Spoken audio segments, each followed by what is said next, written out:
Don't worry, I'm not going to wear that the whole time. But thanks for having me here, CUHK. Okay, briefing normally. So now I would like to start asking you some questions. How many of you have teams, or literally? By team, so that doesn't mean you disappear and not showing up at your 8 o'clock classes. I mean scuba diving. How many of you have done some scuba diving? A few hands, okay. Now, how many of you have snorkeled in the ocean? Okay. Now, how many of you, this should be an easier question, have watched this? Finding Nemo and Finding Dory. Good, good. So it seems that quite a lot of you haven't dived or snorkeled before. So now, let's imagine you are a 9-year-old boy born with autism, or you are a survivor of the post-traumatic stress disorder of the 2004 Indonesian tsunami. How would you overcome your fear and discover your capabilities? For me, scuba diving is a big part of my life.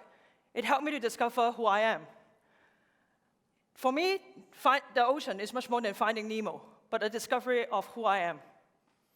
So today, I'm going to share with you the 3 Ds in my life. They are discovery, diversity, and being different. Now, I'll start with the first D. That's me, yeah. So growing up, I was a bit confused and lonely, and partly because I found out that I was queer when I was very young. I also went to an elite girls' school, which some of you might know, but I felt I didn't fit in. So instead of going to tutorial classes after school, I would spend a lot of time collecting Dragon Ball cards or building Gundam models. I was very torn. And like everybody else, I struggled with the pressure of studies. But I did find time for music. Music is a big type of my life. And since 15, scuba diving, which is not considered a normal hobby back in my days. Most of my classmates aspire to study law or medicine, but I was determined to study marine biology. I was very torn. I feel I didn't fit in. I feel I was abnormal. So what is normal? Does that mean that 大學5件事, that doing the 5 things in college? For those of you who are unfamiliar with the term, that means studying, doing part-time, living in a hostel, joining a committee, or having a relationship. I know some of you might have done some of them. I did do pretty well in my studies. However, deep inside, I'm still torn with the question of who I am. Who I am can be a difficult question to answer, but diving helped me to discover that question. Who I am is a question that we all need to answer at some point in our life, especially in moments of crisis. Crisis from work, relationship, or aging. It wasn't until I went to US that I studied marine biology and more scuba diving that I realized the huge diversity of marine life.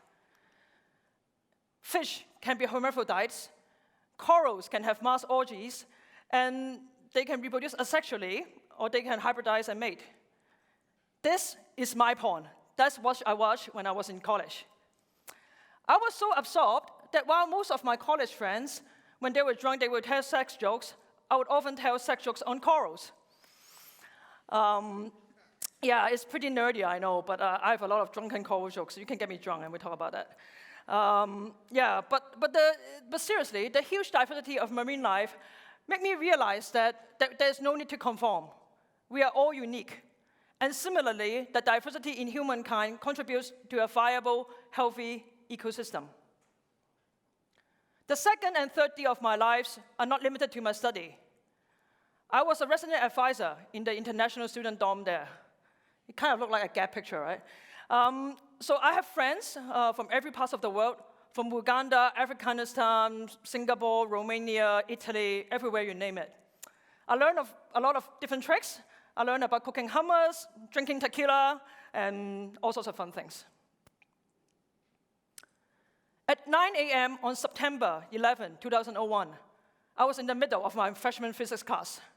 Okay, some of you might have done that.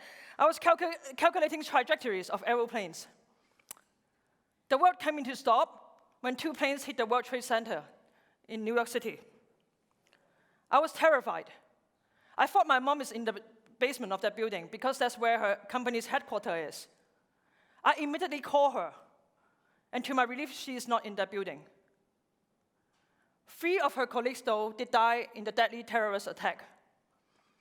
This incident made me realize the hatred of some could be so strong to spark a slaughter of those who are different from us in race or beliefs. Today, now, we still have hate crimes everywhere. Bombing, shooting, bullying, all stem from contempt for differences. Since then, I've come back to Hong Kong to do something that's very different. I work in Outward Bound Hong Kong, which is considered quite unconventional among my peers. In Outward Bound, I serve marginalized segment of the society, from those ex-convicts to those differently abled to teenage survivors of domestic abuse. My friends said I wasted my university degree helping these people, but instead, that's the best time of my life. I thought I was teaching my students, but in fact, they have been teaching me. They have humbled me and given me the opportunity to see the world from their eyes. Now, how many of you have been to Outward Bound? There must be some, right? So what's the most special experience in Outward Bound? Some would say TEDxCUHK. This is called jetty jumping. So it's basically jumping 5 meters off from the jetty. It's a very scary experience for most people, and some even think that it's more scary than bungee jump. A particular moment I recall during my Outward Bound journey is when I bring a group of intellectually and physically disabled students to the beach. For a lot of them, they have never been into a beach, or not even in a swimming pool. So that morning, I spent 3 hours guiding them into knee-deep water and helping them to overcome their fear of ocean.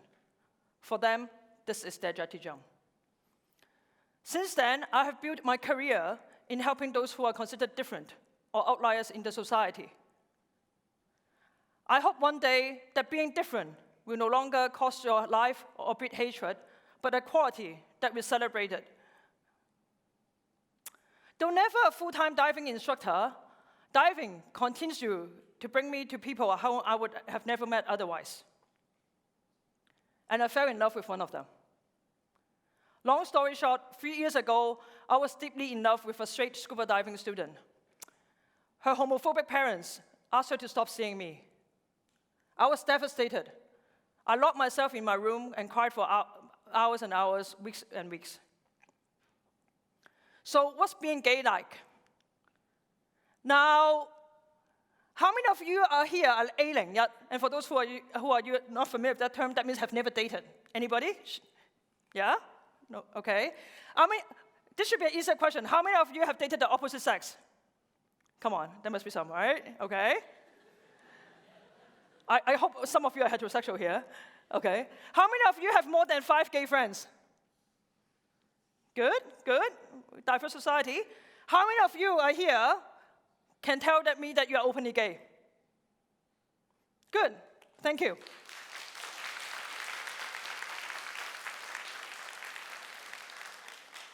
Being gay for you millennials might not be a very big thing. However, being gay can be a big issue for a lot of people. Homophobia does kills. Sexual minorities everywhere continue to suffer on a day-to-day basis.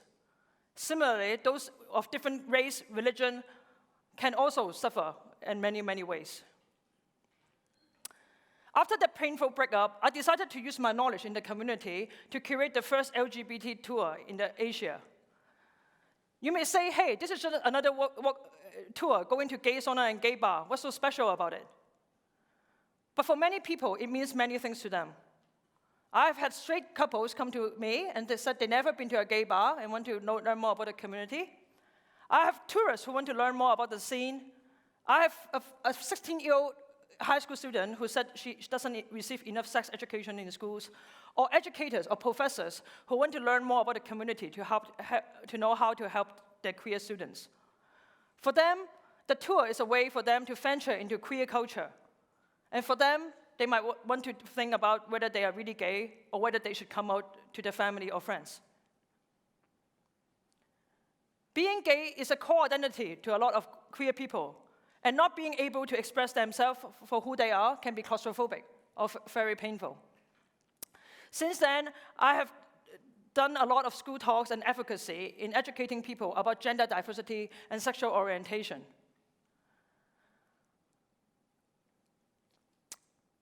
For those who are not unfamiliar with queer culture, for example, slippery penis, you must simply dismiss that a drag show is just an entertaining performance. But for some, being drag is who they are and who they love to be.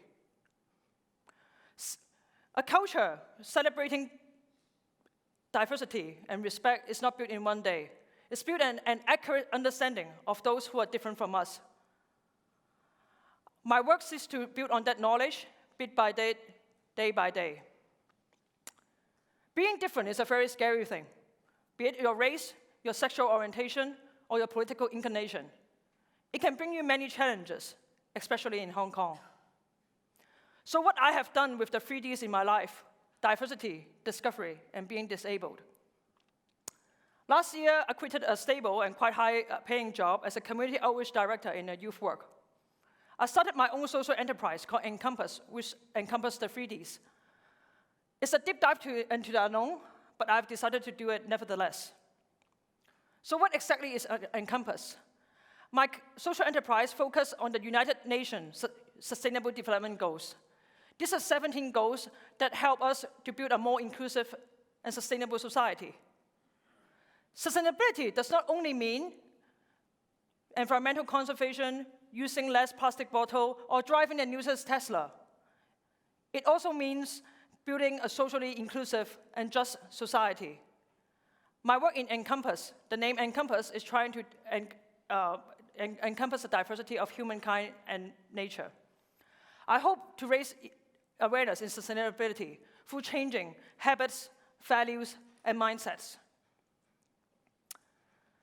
Last month is the International Women's Day. And during that day, I held the first Green Women Festival, which celebrated amazing ladies in Hong Kong who've done environmental work in Hong Kong. I have disabled dancers performing rainbow dance. I have genderqueer activist Xiu Feng teaching body combat. I have queer artists teaching art jamming.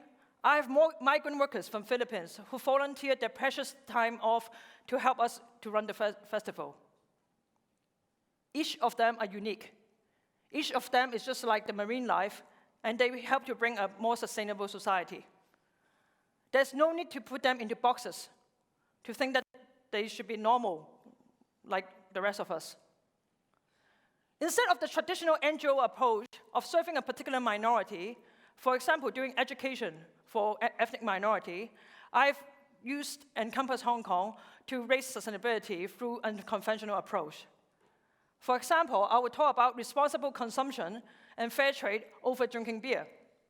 I would also share some green tips over biodynamic wine. I've tried to make my happy hour very educational and not just getting drunk. I've also done green dating workshop, which I talk about green dating sex and vegan condoms. I've also talked about sustainable coffee while people are sipping their cup, or different workshops. I hope that with a little bit of creativity and innovation, I can introduce sustainability to Hong Kong in a different way. Now, that's a lot about me. Let's talk about you. A lot of you here are current students. You might be anxious about your next job, your next internship. However, the world is fast replacing by artificial intelligence. Gone are the days when your CUHK degree will guarantee you a stable job, a nice apartment. The world is changing very fast, and it's very challenging. So I urge you to dive inside yourself, find out who you are, and what are you capable and contributing to the world. I hope you will find that niche in your ecosphere here, build your own Instagram brand. I hope you can be that octopus who represent Hong Kong in eSport, a clownfish that builds software for dementia, or you can be that Nemo fish to own your own startup. Be who you are and show your colors. This is a rainbow octopus that my students have drawn for me. It's rainbow. It shows many sides of me and all of you. Finding yourself can be a long and difficult journey, but I hope the 3Ds I share with you today, discovery, diversity, and being different, will bring you there. embrace the diversity among us, appreciate people who are different from us and in values, and most importantly, that you be different. In a society asking us to conform, to assimilate in local culture, to ask us to fit in, our differences, I believe, will bring beauty and strength. So don't try to be normal, be yourself. Thanks, CUHK, thanks for having me here, and thanks for being different. Thank you.